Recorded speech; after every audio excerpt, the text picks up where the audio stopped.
Welcome back to my channel. ಇವತ್ತಿನ ವಿಡಿಯೋದಲ್ಲಿ ನಾನು ಒಂದು ಪೊಟ್ಯಾಟೊ ಫ್ರೈನ ತೋರಿಸ್ಕೊಡ್ತಾ ಇದ್ದೀನಿ. ಯಾವ ರೀತಿ ಮಾಡೋದು ಅಂತ ನೋಡೋಣ ಬನ್ನಿ. ಅದಕ್ಕೂ ಮುಂಚೆ ಯಾರೆಲ್ಲ ಚಾನಲ್ಗೆ ಸಬ್ಸ್ಕ್ರೈಬ್ ಆಗಿಲ್ಲೋ ಪ್ಲೀಸ್ ಸಬ್ಸ್ಕ್ರೈಬ್ ಮಾಡ್ಕೊಳ್ಳಿ. ಹಾಗೆ ವಿಡಿಯೋ ಇಷ್ಟ ಆದರೆ ಲೈಕ್ ಮಾಡೋದನ್ನು ಮರಿಬೇಡಿ. ನೋಡೋಣ ಬನ್ನಿ. ಮೊದಲಿಗೆ ನಾನಿಲ್ಲಿ 2 ಆಲೂಗಡ್ಡೆ ತಗೊಂಡಿದ್ದೀನಿ. ದೊಡ್ಡ ಸೈಜ್ ತಗೊಳ್ಳಿ, ಆವಾಗ ಕಟ್ ಮಾಡೋದಕ್ಕೆ ಈಸಿ ಆಗುತ್ತೆ.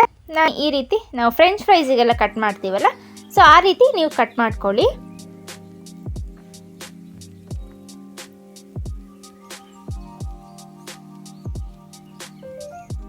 ಎಲ್ಲ ಈ ರೀತಿ ಕಟ್ ಇಟ್ಕೊಂಡಿದ್ದೀನಿ. ನೆಕ್ಸ್ಟ್ ನಾವು ಇದಕ್ಕೆ ಮಸಾಲ ರೆಡಿ ಮಾಡ್ಕೊಳ್ಳೋಣ. ಅದಕ್ಕೆ ಒಂದು 3 ಸ್ಪೂನಷ್ಟು ಕಾರ್ನ್ಫ್ಲೋರ್ ತಗೊಳ್ಳಿ. ಈ ರೀತಿ ಒಂದು ಅಗ್ಲದ ಪ್ಲೇಟ್ ತಗೊಳ್ಳಿ, ಆವಾಗ ಕಲಿಸ್ಕೊಳ್ಳೋದಕ್ಕೆ ಈಸಿ ಆಗುತ್ತೆ. ಇಲ್ಲಿ 3 ಸ್ಪೂನ್ ಕಾರ್ನ್ಫ್ಲೋರ್, ಹಾಗೆ ಅದಕ್ಕೆ ಒಂದು ಸ್ಪೂನಷ್ಟು ಅಕ್ಕಿ ಹಿಟ್ಟು, ಹಾಗೆ ಸ್ವಲ್ಪ ಚಾಟ್ ಮಸಾಲ ಒಂದು 1/2 ಟೀ ಸ್ಪೂನ್, ಹಾಗೆ 1/2 ಟೀ ಸ್ಪೂನ್ ಗರಂ ಮಸಾಲ, ಸ್ವಲ್ಪ ಉಪ್ಪು ರುಚಿಗೆ ಎಷ್ಟು ಬೇಕಷ್ಟು, ಹಾಗೆ ಸ್ವಲ್ಪ ಚಿಲ್ಲಿ ಪೌಡರ್. ನೀವು ಬೇಕಾದ್ರೆ ಪೆಪ್ಪರ್ ಕಪ್ ಪೌಡರ್ ಕೂಡ ಯೂಸ್ ಮಾಡ್ಕೋಬೋದು. ಇವಾಗ ಇದಕ್ಕೆ ಸ್ವಲ್ಪ ನೀರು ಹಾಕೊಂಡಿದ್ದನ್ನು ನಾವು ಮಿಕ್ಸ್ ಮಾಡ್ಕೊಳ್ಬೇಕು. ಬೋಂಡದ ಹಿಟ್ಟು ಕಲಿಸ್ತೀವಲ್ಲ, ಸೊ ಆ ಕನ್ಸಿಸ್ಟೆನ್ಸಿಯಲ್ಲಿ ಇದ್ದರೆ ಸಾಕು.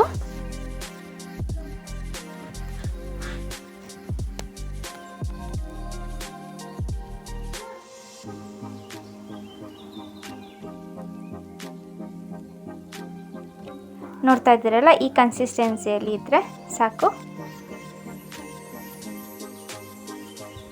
ಇವಾಗ ನಾವು ಇದಕ್ಕೆ ಪೊಟ್ಯಾಟೋಸ್ನ ಹಾಕೊಳ್ಳೋಣ. ಕಟ್ ಮಾಡಿ ಇಟ್ಕೊಂಡಿದ್ವಲ್ಲ ಅದು. ಅದಾದಮೇಲೆ ಇದನ್ನು ಚೆನ್ನಾಗಿ ಮಿಕ್ಸ್ ಮಾಡ್ಕೊಳ್ಳಿ.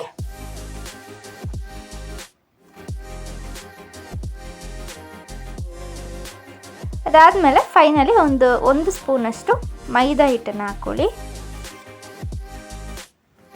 ಯಾಕಂದರೆ ಇದು ಕೋಟಿಂಗ್ ನಿಲ್ಲಬೇಕು, ಸೊ ಹಾಗಾಗಿ ಇದನ್ನು 1 ಸ್ಪೂನಷ್ಟು ಮೈದಾ ಹಾಕ್ಕೊಂಡು ಅಷ್ಟೇ ಇದನ್ನು ನಾವು ಫ್ರೈ ಮಾಡ್ಕೊಳ್ಳೋಣ. ಇಲ್ಲಿ ಆಯಿಲ್ ಬಿಸಿಯಾಗಿದೆ. ಇದನ್ನು ನಾವು ಸಪ್ರೇಟ್ ಒಂದೊಂದಾಗಿ ಹಾಕಿ ಇದನ್ನು ಫ್ರೈ ಮಾಡ್ಕೊಳ್ಳೋಣ. ಸ್ಟಾರ್ಟಿಂಗ್ ನೀವು ಹೈ ಫ್ಲೇಮಲ್ಲಿ ಇಟ್ಕೊಳ್ಳಿ. ಅದಾದಮೇಲೆ ಆದಮೇಲೆ ಮೀಡಿಯಮ್ ಫ್ಲೇಮಲ್ಲಿ ಇದನ್ನು ಫ್ರೈ ಮಾಡ್ಕೊಳ್ಳಿ. ಯಾಕಂದರೆ ನಮಗೆ ಆಲೂಗಡ್ಡೆ ಬೇಯಬೇಕು, ಸೊ ಹಾಗಾಗಿ ನಾವು ಇದನ್ನು ಮೀಡಿಯಮ್ ಫ್ಲೇಮಲ್ಲಿ ಇಟ್ಕೊಂಡು ನೀವು ಇದನ್ನು ಬೇಯಿಸ್ಕೊಳ್ಳಿ. ಇದೊಂದು 3 to 4 ಮಿನಿಟ್ಸ್ ಆದರೂ ಇದನ್ನು ಫ್ರೈ ಮಾಡ್ಕೋಬೇಕಾಗತ್ತೆ. ಇದು ಕಲರ್ ಚೇಂಜ್ ಆಗುತ್ತೆ, ಬ್ರೌನ್ ಕಲರ್ ಬಂದಾದಮೇಲೆ ಇದನ್ನು ಆಗಿದೆ ಅಂತ ಗೊತ್ತಾಗುತ್ತೆ. ಸೊ ನೋಡಿದ್ರಲ್ಲ, ಇವಾಗ ಇದು ಆಗಿದೆ. ನಾವು ಇದನ್ನು ಪ್ಲೇಟಿಗೆ ಹಾಕ್ಕೊಳ್ಳೋಣ. ಉಳಿದಿರೋದನ್ನು ಕೂಡ ಇದೇ ರೀತಿ ನಾವು ಫ್ರೈ ಮಾಡ್ಕೊಳ್ಳೋಣ.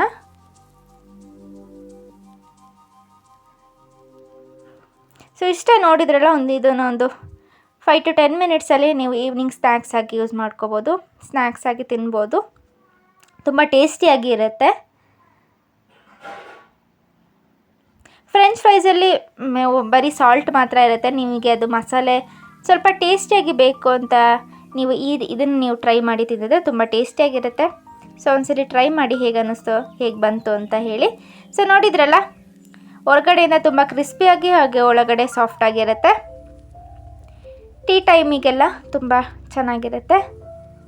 ಸೊ ಟ್ರೈ ಮಾಡಿ, ಹೇಗೆ ಅನ್ನಿಸ್ತು ಅಂತ ಹೇಳಿ. ವಿಡಿಯೋ ಇಷ್ಟ ಆದರೆ ಲೈಕ್ ಮಾಡೋದನ್ನು ಮರಿಬೇಡಿ. So thank you for watching.